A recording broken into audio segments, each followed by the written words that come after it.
intumbero y'uru ruganda nuko twohereza ubumenyi cyangwa tugatsimbataza ubumenyi bw'abarongoye amasendika ku nzego zo hasi kugira ngo bashobore kuza barakingira inyungu z'abakozi igihe kumbure zigiye gutirigana.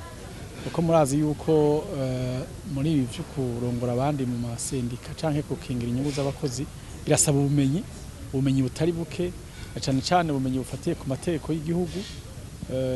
Aho muri ayo mategeko twavuga ayerekeye abakozi ba leta kama n'ababandi bakozi bajejwe n'itegeko rindi ry'abantu bashusha n'abikorera utwabo bita code du travail. Hakaba n'ayandi mategeko atari make usanga kuyamenya bifasha kugira ngo umuntu giharenganijwe ashobore kugira igikoresha akoresha kugira ashobore ko barenganurwa. Amategeko rero afasha abakozi mu guharanira inyungu z'abakozi n'akazi saa y'igihugu gusa, hariho nayo hanze hura igihugu carateye kw'igikumu caremeje, ugasanga rero ayo mategeko mbere afise n'inguvu nyinshi. Igihe hari ikintu bivuga ku biri n'itegeko ry'igihugu, iryo tegeko ryo hanze bemeje usanga rifise inguvu.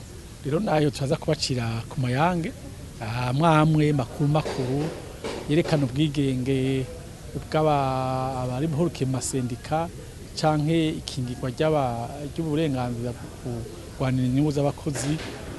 Nk'itegeko rigira 87 hariho n'itegeko rirekura ko abantu bashobora kwitunganya ryo hanze mwamwe yo hanze rigasira kwitunganya rikarekura nuko abantu gihari icyo batumvikana ko bateza kuja hamwe bakabiganira umukoresha n'umukozi.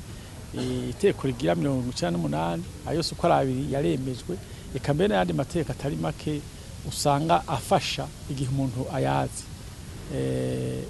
Nico bituma rero twagira uti ko twavyigishije bakuru babo barongoye amasendika mu gihugu, reka nabo mu ntara tubashikiriza ubwo bumenyi, kuko ingorane z'abakozi ntizibera mu gihugu gusa, zirashika no hasi. Abo barongoye hasi rero bagira ico bafashije abo baserukira. Bwa mbere bagende babibigishe ubumenyi baza ko bakuye ngaha, bagende babushikirize bagenzi babo, hanyuma igihe cyose naho bazobabona bisaba bikeneye ko bagwanira inyungu hamwe z'akazi n'abakozi bakoresha ayo mategeko imbere yabo bahaye baharira canke batumvikana no kuvuga abakoresha.